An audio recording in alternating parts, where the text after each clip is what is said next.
Lo que estamos viendo es la imagen en directo que nos llega desde Belgrado, desde una escuela de esa ciudad donde esta mañana un joven de 14 años, un alumno, ha disparado contra sus compañeros y contra los profesores. Ha matado a 2 personas y hay varios heridos. El atacante ha sido ya a esta hora detenido. ¿Qué tal? Buenos días. Empezamos en directo Atlántico Noticias y hablamos de algo que ha ocurrido esta semana. Ese Día de los Trabajadores que está salpicado días posteriores por las protestas en diferentes países de ese mismo grupo de población que antes conocíamos como clase media trabajadora. Aquí en España constatamos cómo ya trabajar no es sinónimo de bienestar. Este país es el cuarto de toda la Unión Europea con más trabajadores pobres o en riesgo de pobreza. Así que en 2023 en España ni siquiera un contrato y un sueldo te da para vivir dignamente.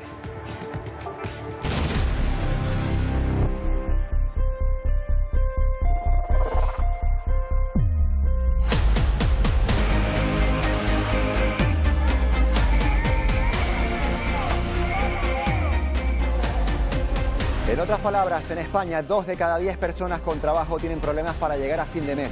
A lo lógico teniendo en cuenta que la cesta de la compra crece a mayor ritmo que los salarios.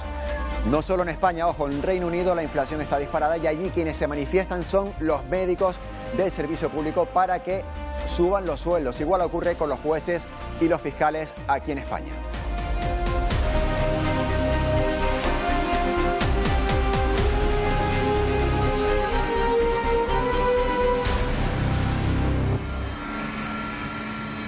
Bueno, y vamos a tratar ahora de ver un hilo de esperanza en una región del mundo muy complicada. La Franja de Gaza, aquí lo están viendo, en las últimas horas, allí han firmado un alto el fuego entre el gobierno israelí y las Fuerzas Armadas palestinas, todo después de una nueva jornada de bombardeos y de la enésima crisis provocada por la muerte de un preso palestino que llevaba casi 3 meses en huelga de hambre en una cárcel israelí. Y atentos a estas imágenes que vamos a ver enseguida. Todo era tranquilidad en este lugar, en una carretera, una autopista de Virginia, hasta que lo que van a ver, un conductor pierde el control, ahí lo están viendo, y llega a chocarse contra este coche. El policía que estaba atendiendo ese coche, también las personas que estaban dentro de ese coche y el conductor del otro vehículo que se chocó con ellos están heridos leves. Auténtico milagro ocurrido en esta carretera de Virginia. Enseguida lo volveremos a ver allí en Estados Unidos. Y empezamos Atlántico Noticias, como lo estamos haciendo estos últimos días, mirando hasta Ucrania. En las últimas horas, más drones rusos han atacado Kiev y también otras regiones de ese país. Y mientras seguimos pendientes de esa otra contraofensiva que está preparando el ejército ucraniano, el ministro de Defensa, Oleksiy Reznikov, ha anunciado que todo está listo para que ese contraataque, después de la recepción de un armamento de tanques y financiación desde Occidente. Vean. Тому що авіаційні платформи – це частина протиповітряної оборони. Bueno, lo dice en ucraniano, les voy traduciendo. Añade también que ya solo depende del Estado Mayor decidir cómo, dónde y cuándo poner en marcha esa contraofensiva. El responsable de defensa se ha mostrado también convencido del triunfo de la operación y ha recalcado su confianza en todos los altos mandos militares que han estado organizando esa contraofensiva contra Rusia. Y como parte de esos preparativos quizás podrían estar los actos de sabotaje que Rusia está sufriendo en los últimos días. Anoche se incendió, como están viendo, un nuevo depósito de combustible, esta vez en territorio ruso, muy cerca del puente de Crimea. Ocurre solo unos días después de que Moscú culpara a Ucrania de otro ataque que incendió un depósito de petróleo en Sebastopol, inutilizando 40.000 toneladas de combustible. En la región rusa de Briansk, un tren de mercancías con 20 vagones descarriló el lunes tras sufrir una explosión. Es el segundo tren en 2 días que descarrila en esa misma provincia. Y Estados Unidos señala que Rusia habría sufrido unas 100.000 bajas entre sus soldados y también los mercenarios del grupo Wagner desde diciembre solo en Bakhmut y en sus alrededores. El portavoz del Consejo de Seguridad Nacional afirma que casi la mitad de esas bajas corresponderían a esas filas de los mercenarios Wagner. Destaca además que los esfuerzos rusos por hacerse con el control de Bakhmut no solo se han estancado, sino que están retrocediendo, han fracasado. La Comisión Europea ha aprobado una serie de medidas para limitar temporal y de forma excepcional las importaciones de cereales de Ucrania en los 5 países colindantes con este país. Eso sí, Estos estados deberán permitir el tránsito de esos granos al resto de la Unión Europea a través de su territorio. La medida va a durar hasta el 5 de junio y, por otra parte, el viernes tendrá lugar en Estambul un nuevo encuentro entre Rusia y Ucrania para tratar de prorrogar el acuerdo de los granos ucranianos que atraviesan el Mar Negro, que se caduca ahora el 18 de mayo.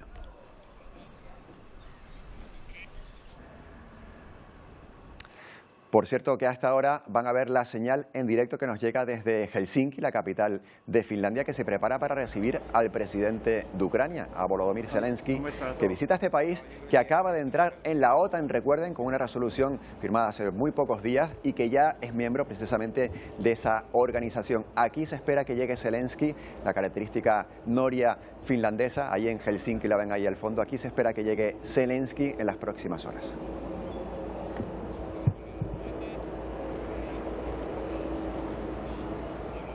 Bueno, vamos hasta Sudán, donde se abre una puerta a la esperanza. El ejército y los paramilitares de las FARC han acordado una nueva tregua, en este caso de 7 días, y se encaminan hacia las conversaciones de paz. El alto al fuego va a empezar mañana, 4 de mayo, y se va a extender, en principio, hasta el día 11 de este mismo mes. De respetarse ese alto al fuego, veremos si lo hacen, sería la pausa humanitaria más larga desde que estalló el conflicto el pasado 15 de abril. Según el último recuento del Ministerio de Salud sudanés, al menos 550 personas han muerto y casi 5.000 han resultado heridas durante los enfrentamientos. Y unos enfrentamientos que han agravado también la mala situación humanitaria en ese país africano, en Sudán, del que ya han huido 100.000 personas, una cifra que según la ONU podría aumentar incluso hasta los 800.000 refugiados de continuar el conflicto. La ONG Médicos Sin Fronteras ha asegurado además que apenas quedan suministros para 3 semanas. Los pocos hospitales que funcionan están saturados y los alimentos y las medicinas empiezan a escasear. El conflicto amenaza con detonar un mayor desastre si cabe en las zonas más desfavorecidas de Sudán, donde 2/3 de los residentes ya dependen directamente de la ayuda exterior. Bueno, vamos al Reino Unido, donde continúan las protestas en esta primera semana de mayo. En ese país, el sector sanitario ha salido a la calle para reclamar una mejora en sus condiciones de trabajo. También los docentes de todo el país se han movilizado frente al Big Ben para pedir un aumento de los salarios, como están haciendo los médicos. 500.000 de personas exige que en vez del 5% del presupuesto destinado por el Ministerio, esa cifra aumente, sea superior a la de la inflación en ese país. La inflación, que es muy alta, la tasa general es del 8,8% en el Reino Unido, pero si nos fijamos solo en los alimentos, tal y como pasa también aquí en España, esa subida es incluso mayor y representa aproximadamente un 15% con respecto a este mismo periodo del año pasado. Es la mayor subida de precios en el Reino Unido en los últimos 40 años.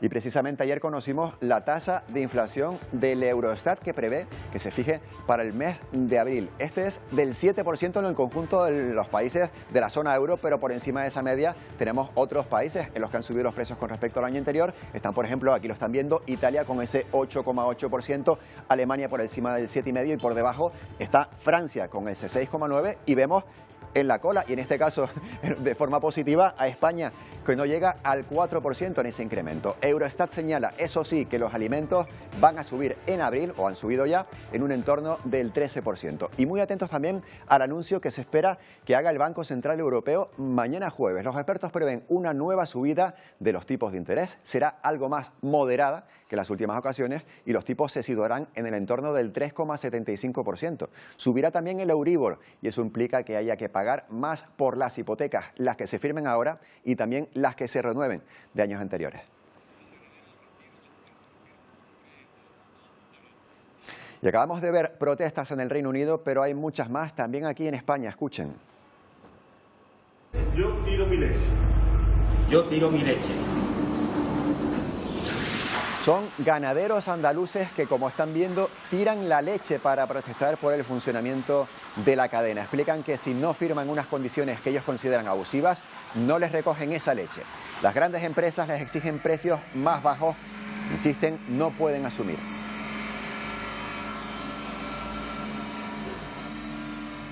voy a tener que tirar mi leche porque Puleva no quiere recogerla. Y no quiere recogerla porque nos obliga a firmar un contrato para arruinar totalmente al sector de Andalucía. Puleva no nos la recoge. No nos la quiere recoger porque nos quiere imponer, obligar a firmar un contrato que será la ruina del ganadero. Y antes de firmar el contrato yo tiro mi leche. Y quiere que firmemos contratos a pérdida, nos hemos visto obligados a tirar la leche y el esfuerzo de todos los trabajadores que estamos aquí. Y mientras esto ocurre, ese conflicto entre ganaderos y también la patronal, bueno, en este caso mencionaban a Puleva, para ustedes y para mí la leche en los supermercados ha subido en el entorno del 13%. Bueno, protestas como hemos visto, precios altos también, sueldos no tan altos. Nos fijamos en que siempre hemos conocido una clase que conocíamos como clase media trabajadora aquí en España, de la que cada vez salen más personas consideradas como trabajadores pobres.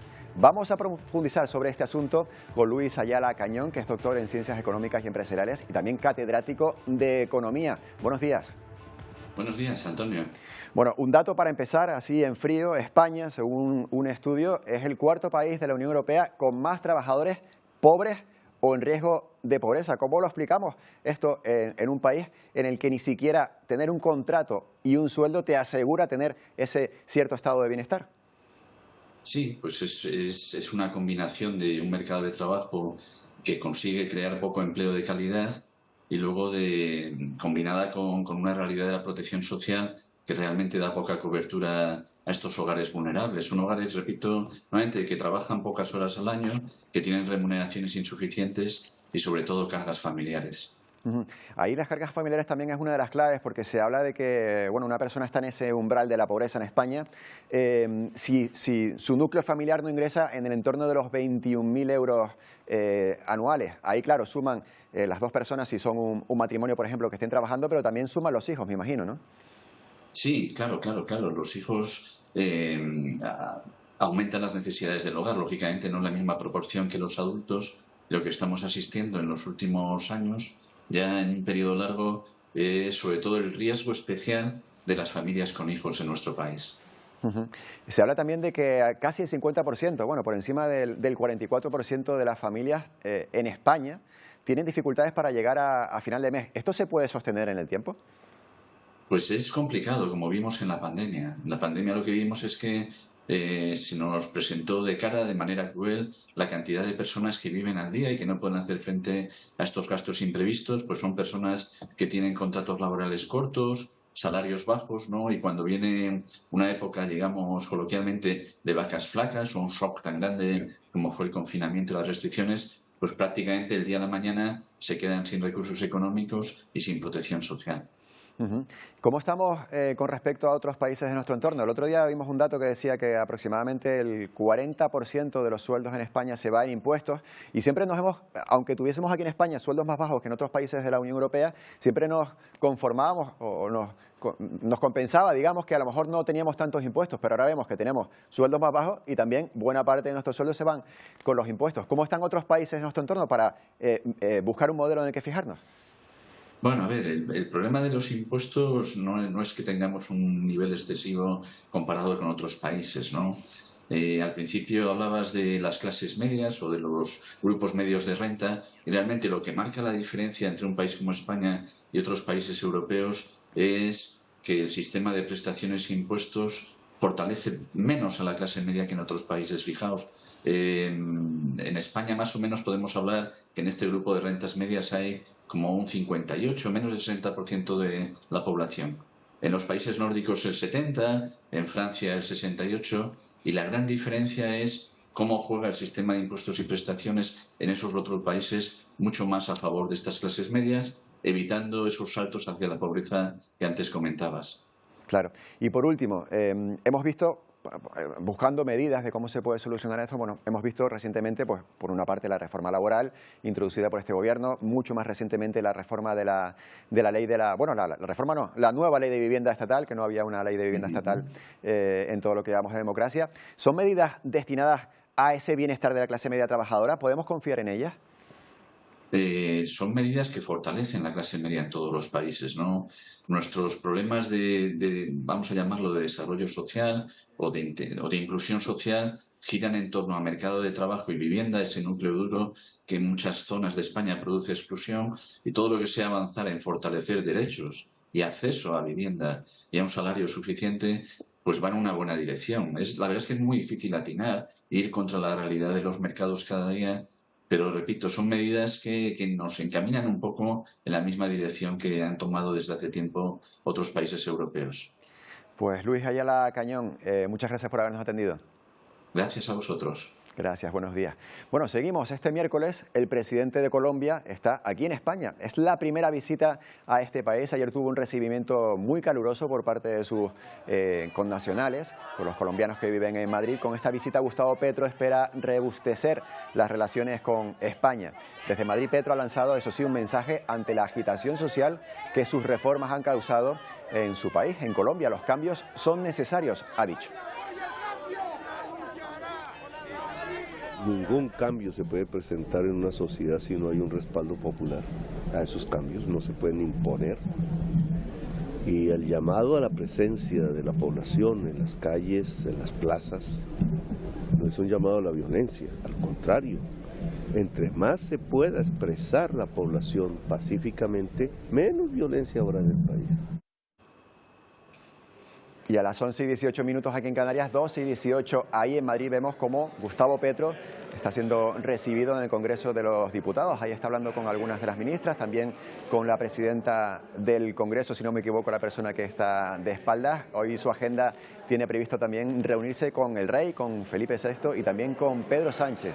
Ambos ejecutivos tienen la intención de escenificar la buena sintonía a ambos lados del Atlántico, en España y en Colombia.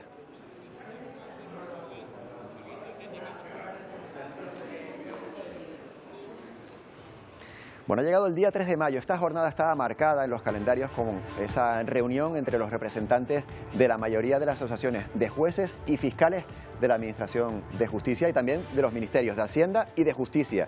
Todo para desactivar el preaviso de huelga indefinida convocada para el día 16 de este mes, 16 de mayo. Jueces y fiscales piden unas mejoras laborales, también salariales, que aseguran años atascadas.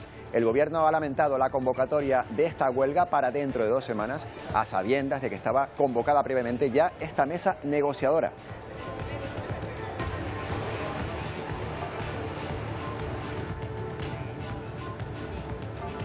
Hablamos ahora con Fernando Portillo, que es juez y portavoz nacional de Foro Judicial Independiente. Buenos días. Hola, ¿qué hay? Buenos días, Antonio. Bueno, ¿qué esperanzas tienen puestas en esta mesa negociadora? Bueno, esperamos lo mejor, aunque nos preparemos para lo peor. Sobrados vamos de argumentos y razones para reclamar mejor nuestras condiciones profesionales, sobre todo retributivas, y reclamar un incremento imprescindible de jueces en España para acabar con el retraso endémico que padece nuestros tribunales, nuestra justicia. Como digo, vamos cargados de argumentos, de razones. Llevamos en temas retributivos pues 20 años sin ningún tipo de subida salarial, con una pérdida que tuvimos en el año 2010 que todavía no hemos recuperado por razón de la crisis. Llevamos trabajando con datos y con responsabilidad institucional durante muchos años. Con este ministerio en concreto llevamos más de un año trabajando en silencio y intercambiando, como digo, datos y una negociación además leal, donde no hemos filtrado documentos de ningún tipo, sino que hemos entendido que el trabajo serio es lo que tenía que darnos la razón.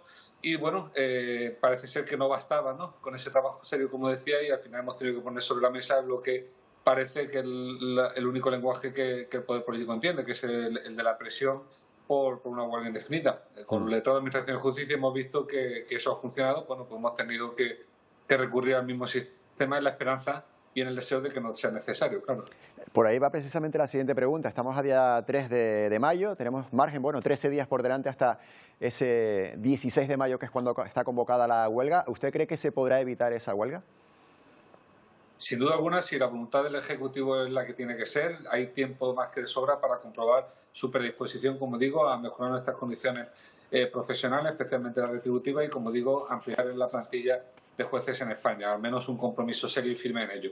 Es tiempo más que sobrado. Cuando Hacienda se sentó con el letrado de Administración de Justicia, en menos de 2 semanas el asunto estaba resuelto. O sea que esperamos que si la negociación es una negociación técnica y se hace con buena fe, bueno, no es necesario más plazo. Usted lo mencionaba ahora, hemos visto como una sucesión de diferentes huelgas de funcionarios, bueno, de profesionales de la Administración de Justicia. Esta es la tercera, si llega a producirse. Bueno, desde que empezó este año hemos visto cómo se han sucedido diferentes profesionales. Esto quiere decir, inequívocamente, que prácticamente todo el arco de trabajadores de la Administración de Justicia está descontento con su situación actual. La Administración de Justicia es la administración cenicienta de nuestro país, es la gran olvidada. Normalmente no es que se invierta poco en ella, que desde luego se invierte poco, es que además se invierte mal y nos dedicamos muchas veces a arreglar paredes, a poner cortinas, a dar nuevos ordenadores cuando los problemas de la Administración de Justicia son otros. Fundamentalmente es el gran retraso que padece. Claro, si España es el país de la Unión Europea con más litigiosidad y resulta que es uno de los países de nuestro entorno con menos jueces por habitante, pues claro, la fórmula sale sola. Hay muchísimos retrasos. Sin embargo, las inversiones nunca van destinadas precisamente a paliar este retraso, a atender el principal problema de la justicia. La consecuencia es que los jueces estamos sobrecargados. Llevamos décadas sosteniendo sobre nuestras espaldas y nuestros riñones el desinterés de la clase política en invertir bien en justicia. Y nunca ha habido un reconocimiento a ese sobreesfuerzo que, como digo, lo que corresponde a nosotros, llevamos realizando muchísimos años los jueces, pero también desde otros operadores jurídicos. Y claro, ya pues llega un momento en que uno se cansa. Sobre todo, como digo, en nuestro caso, si además llevamos años trabajando seriamente en aportar soluciones concretas y nunca se nos hace caso. Siempre se nos dice que no es buen momento y bueno, vemos que todo depende, ¿no?, de cómo se piden las cosas. Eso en cuanto a la situación laboral que están viviendo, pero bueno, otra reivindicación también es la de la subida de los salarios. Usted nos decía que está atascado desde hace incluso más de una década, ¿no?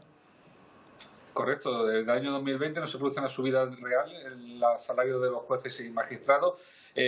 Calculamos que hemos perdido hasta un 22% en 18 años de ritmo de vida con relación al IPC. Hemos tenido una pérdida de poder adquisitivo cercana a eso, al 22%. Y como digo, en el año 2010, con razón de la crisis, tuvimos una bajada que fue mayor que el resto de la función pública y que todavía no hemos recuperado.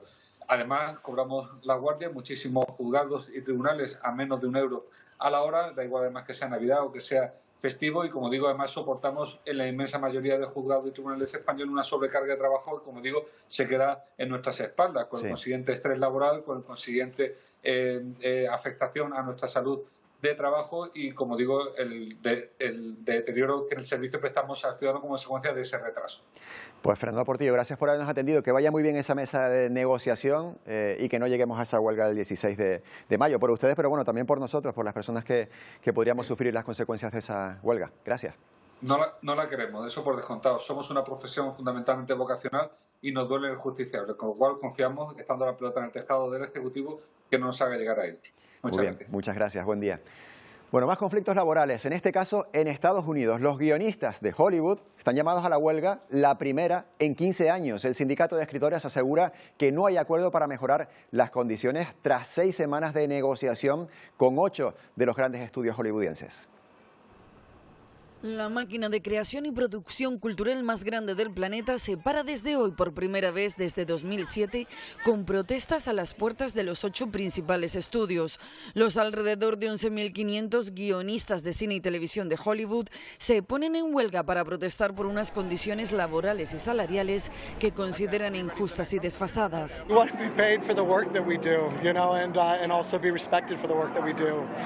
Precisamente un tema clave es cómo se les paga a los guionistas por programas que a menudo permanecen en las plataformas en línea durante años. I wrote War of the Worlds, the Steven Spielberg movie. That movie, I made a lot of money in foreign sales, in DVD sales.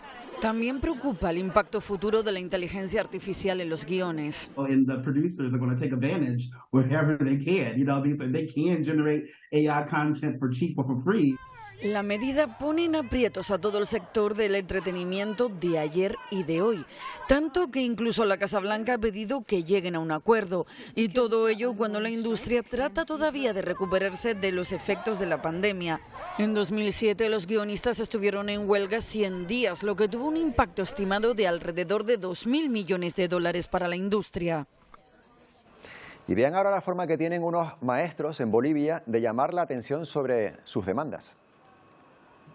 Nuestro cuerpo ya se está debilitando, ya se sienten los calambres, ya no se puede hablar con la misma facilidad. Pero reiteramos, nosotros vamos a estar hasta las últimas consecuencias. Vamos a seguir levantando nuestra voz de protesta, vamos a seguir siendo críticos con la educación porque creemos que la educación debe de mejorar. Llevan desde el pasado mes de febrero intentando que el gobierno les escuche. Están en contra de los cambios que se incluyen en la reforma educativa y parece que después de 3 meses para solucionarlo ya han logrado llegar a ese acuerdo y de ahí no han logrado llegar a ese acuerdo y de ahí esta estrategia. No son los únicos, porque de forma paralela hay otros 10 maestros en huelga de hambre también en Bolivia. Tras una jornada de bombardeos, Israel y los grupos armados palestinos en Gaza han acordado esta madrugada pasada un alto al fuego. La tensión entre estos dos países aumentó ayer tras la muerte de un preso palestino que llevaba 86 días en huelga de hambre en una cárcel israelí. Gaza disparó a Israel unos 40 proyectiles e Israel respondió. Tras un mes de tregua, Israel y Gaza vuelven a intercambiar disparos. El de este martes se originó tras la muerte de un líder islámico que llevaba 87 días en huelga de hambre en una prisión israelí. Yader Adnan había realizado 3 huelgas de hambre desde 2011 en protesta por las detenciones sin cargos por parte de Israel. Los grupos armados palestinos en Gaza lanzaron durante este martes casi 40 proyectiles hacia el sur de Israel.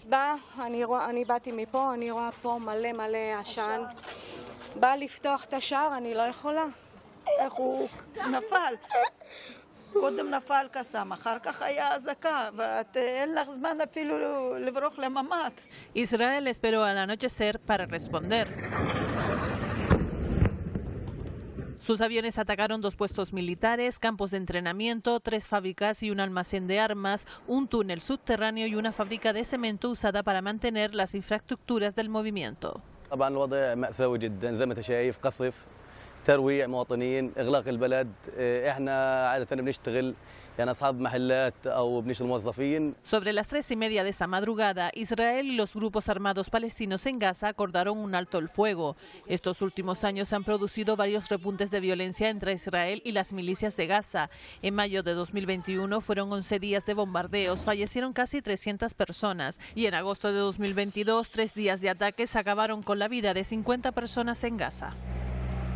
Son las 11:29, vamos a parar unos minutos para publicidad, pero volvemos enseguida con más temas. Lo hacemos mirando al Congreso de los Diputados. Esta ovación que están escuchando son para las palabras de Michelle Batet en el momento en el que aquí en el Congreso se ha dado la bienvenida al presidente colombiano Gustavo Petro. Con esta imagen lo dejamos, como decimos, volvemos enseguida con más noticias aquí en Atlántico Noticias. Hasta ahora.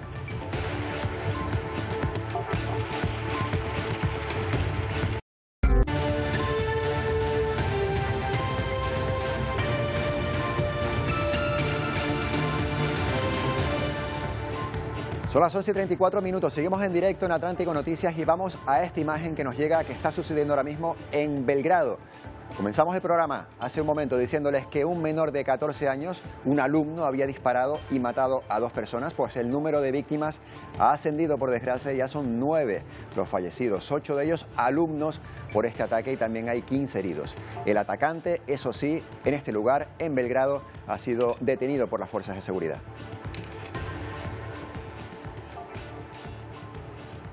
También ha sido detenido el presunto autor del tiroteo que se produjo en Texas y que acabó con la vida de 5 personas.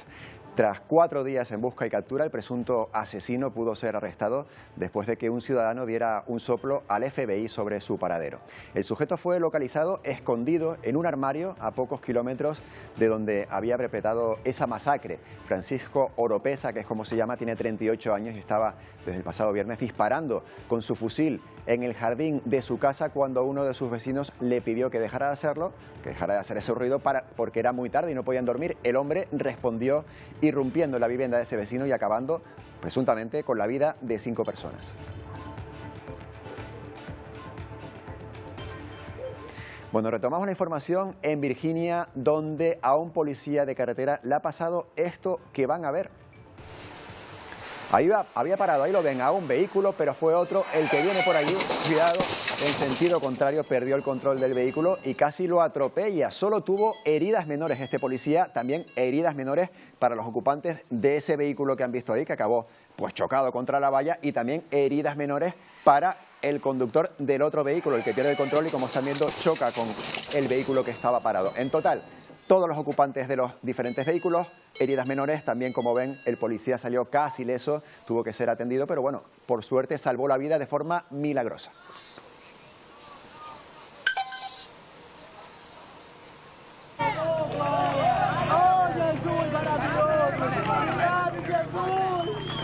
Y milagrosa es también esta imagen, nos llega desde Brasil.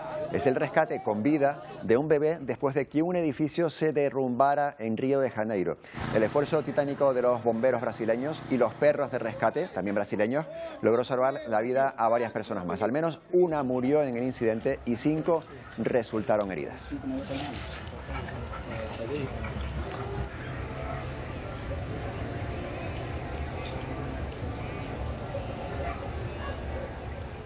Bueno, migrantes de varias nacionalidades, principalmente venezolanos y haitianos, permanecen varados en la frontera entre Chile y Perú. El primer ministro peruano, Alberto Hortolá, mantiene que el paso está cerrado para las personas sin documentación. La situación ha comenzado a tensarse y un policía incluso ha resultado herido durante unos enfrentamientos.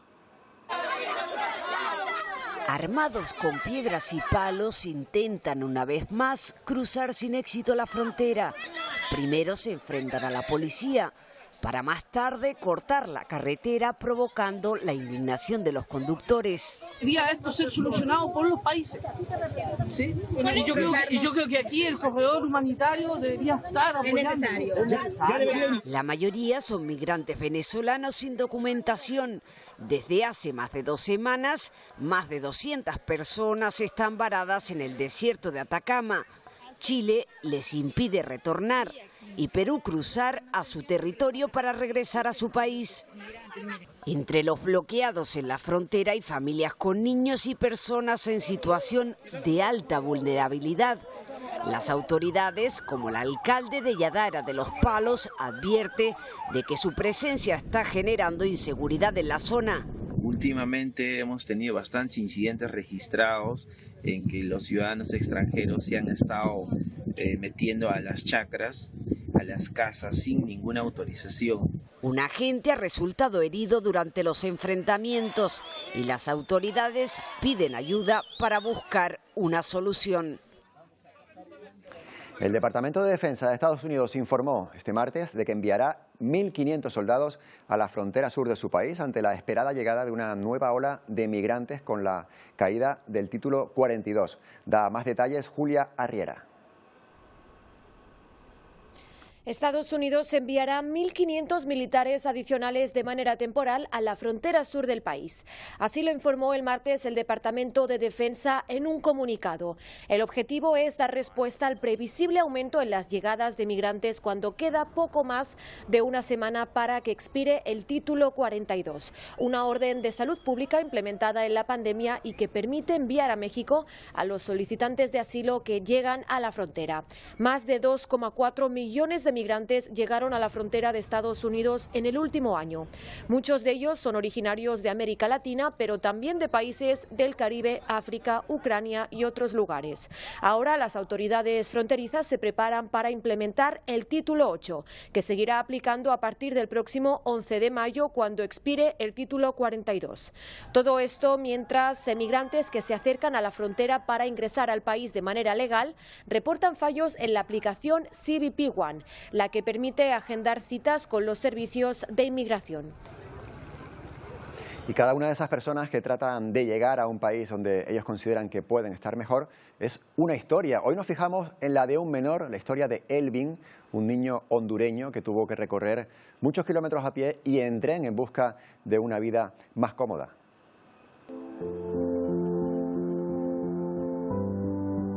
Elvin, de 7 años, es un niño migrante que está a 1.776 kilómetros de distancia del que fuera su hogar.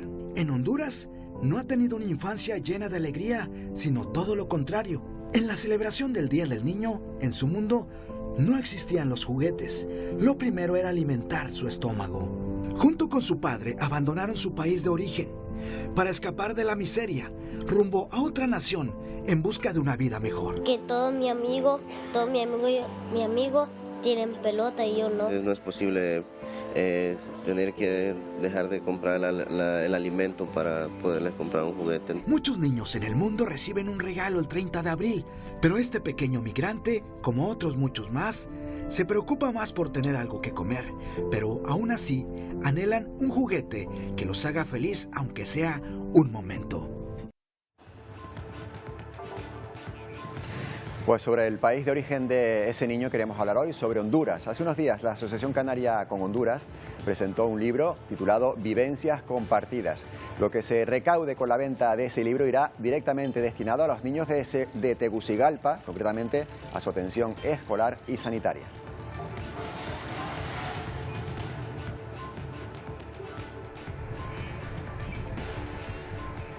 El autor de ese libro, Vivencias Compartidas, es Deogracias Montes de Oca. Es psicólogo y voluntario local e internacional. Buenos días. Buenos días, Antonio. Buenos días, gracias por atendernos. ¿Qué podemos encontrar en las páginas de su libro? Mira, vamos a ver, he hecho un recorrido importante porque hay como una doble intencionalidad. Primero es empatizar con aquellas personas que tienen una inquietud social desde el punto de vista de que solo se va a poder conseguir desde la transformación personal. Esto es muy importante. El voluntariado no es una aventura, el voluntariado es una escuela de vida y hay que ir con actitudes emocionales maduras y firmes.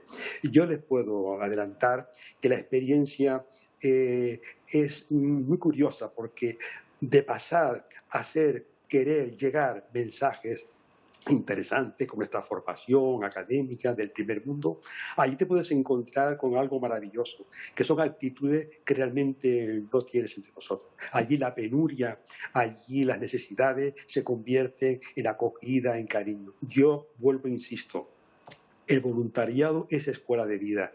Ir allá sin proselitismo cultural, que es uno de los errores que a veces se suelen caer, la experiencia es llana. Y de hecho, hablando de Honduras, los datos son escalofriantes. Hay 700.000 niños en déficit, sin alimentación, sin escuela, sin escolarizar. De los 2.200.000 niños, hay 1.200.000 sin escolarizar. Es lacerante esta herida. Por eso la asociación de la que soy miembro, a través de este libro, que sus fondos, como acaba de decir Antonio, van a ser para esta idea, para este proyecto de que tengan el libro, que tengan la silla, que tengan la mochila, que tengan el plato de comida caliente, es muy interesante. El libro es realmente un llamado, es empatizar con un grupo de la población inquieta, porque, vuelvo e insisto, nunca tanto de esperanza y de afecto, pese a las noticias que oímos catastróficas, de materialismo, individualismo, hay una inquietud latente, lacerante en los jóvenes. Los jóvenes, de hecho, por ejemplo, a Honduras van en verano hasta 2.000 jóvenes universitarios a vivir la experiencia, a escuchar, a estar, recibir ese modo de entender la vida y aportando todo aquello que realmente ellos pueden, que es escuela, conocimiento, gramática, matemáticas.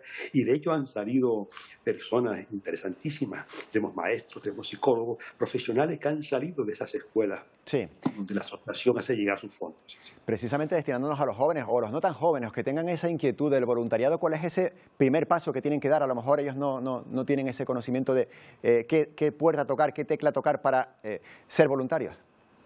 Mira, Antonio, es muy interesante la pregunta porque realmente es la pregunta que nos hacemos todos, porque no es una aventura, no es turismo lo que se va a hacer, turismo de voluntariado.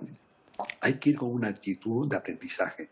De hecho, existen en todas las comunidades autónomas, están las escuelas de voluntariado, donde se preparan. Luego están las distintas ONG que tienen también sus propios cursos de formación, porque realmente hay que ir con conocimiento de lo que te vas a encontrar. Pero ojo, vuelvo e insisto, si no hay una transformación personal, si tú no tienes dentro de ti asimilado el proceso de cambio, de conversión, de actitudes. Por ejemplo, te voy a contar una pequeña anécdota y no te canso, ¿no? Te la pongo en el libro incluso. Es un ingeniero de camino, imagínate, ¿no? Que fue allí a construir puentes, a construir carreteras, a levantar pozos, a hacer pozos. Por eso resulta que se encontró con que realmente el ambiente del grupo de vida no le interesaba, él se fue aparte, vivía en una pequeña tienda aparte y no quería sino eso, ir a lo suyo. Su proyecto era hacer pozos. ¿Qué sucede? Que uno de los chicos ayudantes le quita la moto, le sustrae la moto para hacer finos hablando, ¿no? Y en esta huida pues se dio un golpe y fue un accidente mortal. Vaya. Aquello fue impresionante, se volcó la gente, el chico murió y él cambió, se fue a vivir con los padres de este chico y empezó a darse cuenta que no solo era construir, sino también era acompañar y escuchar. Claro. Algo maravilloso, realmente convierte el voluntariado, cuando se vive como vocación, como actitud, te cambia la vida. De hecho, luego ha vuelto y está a fondo implicado en temas de servicio y de acompañamiento a personas. Muy bien, pues Deogracias Montes de Oca, autor de Vivencias Compartidas, muchas gracias por escribir este libro, por compartirlo con nosotros y sobre todo por donar esos fondos a Honduras. Gracias, hasta la próxima. Y les animo que el 10 en el mismo centro Loyola se seguirá firmando los poquitos libros que quedan, por si alguno quiere ir a acercarse a buscar ese libro. Queda hecha la convocatoria. Muchas gracias. Encantado, Antonio, un placer. Gracias. Bueno, nos vamos hasta el plató de Ponte al Día, que ya saben que llega aquí a Televisión Canaria dentro de unos minutos a las 12 en punto con Wendy Fuentes y Pedro Machín. Cuéntenos qué contenidos tienen hoy, compañeros. ¿Qué tal, Antonio? Buenos días. Antonio, buenos días. Pues bueno, tenemos de todo un poco. Hoy en Ponte al Día vamos a abordar esas reivindicaciones que hacen los efectivos de la Guardia Civil para que se les equipare el salario como el resto de cuerpos y fuerzas de seguridad del Estado. Esto por un lado. Otro colectivo que también lanza un mensaje directo a las administraciones son los mercaderes, que son pues bueno, los responsables de los mercadillos. Y es que tras el azote de la pandemia y por otro lado también la proliferación de las grandes superficies, necesitan ayuda para pues no seguir perdiendo esos negocios y empresas de tradición familiar, históricos en las islas. También vamos a hacer parada en nuestro programa de hoy en la isla de Fuerteventura porque los majoreros siguen viviendo problemas en el suministro de agua. Tercera avería ya en lo que va desde el mes de abril y vamos a estar precisamente haciéndonos eco con testimonios que, oye, empresas como peluquerías, gimnasios que necesitan de agua y que no pueden sacar adelante pues su actividad. Esto, pero más asuntos también. Más asuntos, claro que sí. Es 13 de mayo, es festivo en muchos puntos del archipiélago, como por ejemplo en la isla de La Palma, en Breña Alta, en Breña Baja, en Santa Cruz de La Palma, en el Pinar del Hierro, en Tenerife, en Los Realejos, en el Puerto y en Santa Cruz de Tenerife, y también en la Vega de San Mateo, en la isla de Gran Canaria. Comienza el mes de mayo, el mes de Canarias, con muchas fiestas tradicionales y una muestra de ello es el multitudinario baile de magos que tuvo lugar anoche en las calles de Santa Cruz de Tenerife. Hemos estado allí en esa cita con nuestra gente, con nuestra música, con nuestra gastronomía y además también ataviados con la mejor versión de nuestra indumentaria típica. Les vamos a contar todos los detalles enseguida, ya saben, a las 12 en punto aquí en directo en Televisión Canaria, en Ponte al Día, ya lo saben. Hasta ahora. Hasta ahora. Les esperamos a las 12 hasta ahora. Bueno, comenzamos la vuelta al mundo de fenómenos meteorológicos, hoy impulsados por el viento. Emilia González, como siempre, cuéntanos, ¿qué ha pasado? ¿Qué tal? Buenos días, Antonio. Bueno, pues mira, no nos vamos a ir muy lejos, nos vamos cerquita, concretamente a Albacete. Es una situación que, a ver, podía haber resultado bastante más drástica, bastante más peligrosa, pero afortunadamente se ha zanjado sin heridos. Imagínate que te vas a un festival, en este caso nos vamos al Viña Rock 2023. Vale. ¿Me pongo en situación? Y de repente empieza esta fuerte tolvanera que levanta todo a su paso. Claro, todo el mundo salió corriendo, pero también salió volando esta caseta que enseguida, bueno, grabaron este vídeo, el usuario de TikTok, Alberto Mata, grabó el vídeo y claro, los memes no se han hecho esperar porque todo el mundo se preguntaba, afortunadamente, ojo, no había nadie dentro, pero todo el mundo se preguntaba qué es un ovni, es una caseta que he hecho a voladora o estamos asistiendo a una caseta que lleva de este festival Viña Rock a otro festival, al Primavera Sound, por ejemplo, para ahorrarse todas esas colas. Bueno, es una circunstancia que se ha dado en Albacete con una tolvanera que se genera, ya sabes, ese remolino de viento por el contraste del aire de calor. Nos vamos con situaciones más serias. Este es el río Mississippi, sabes que ha llovido muchísimo, ha habido inundaciones, pero también el deshielo ha provocado que este río aumentara 7 metros su caudal. Es un río que en algunas zonas como Illinois o Iowa pues está cercado por unos diques de contención, pero claro, son diques de hace 50 años y hay hay algunas grietas por algunos de ellos y ha provocado pues que zonas cercanas se hayan visto inundadas, carreteras y casas inundadas por ese desbordamiento del río Mississippi. Nos vamos también con otra cosa, en la otra cara de la moneda están los incendios de California. Ahora mismo no hay incendios, pero sabes que es una época, la del verano, muy frecuente de incendios en esta zona. Bueno, pues por primera vez en 20 años han decidido ponerle remedio. ¿Y cómo lo han hecho? Pues haciendo, mira tú, qué cortafuegos. Haciendo cortafuegos, haciendo quemas controladas, preventivas, a que llegue esa época de incendio. Bueno, pues se han puesto todas las autoridades manos a la obra, todos los funcionarios manos a la obra para hacer esas quemas controladas y también con charlas a la población para que en sus casas, alrededor de sus casas, pues no tengan combustible que pueda hacer arder ese fuego.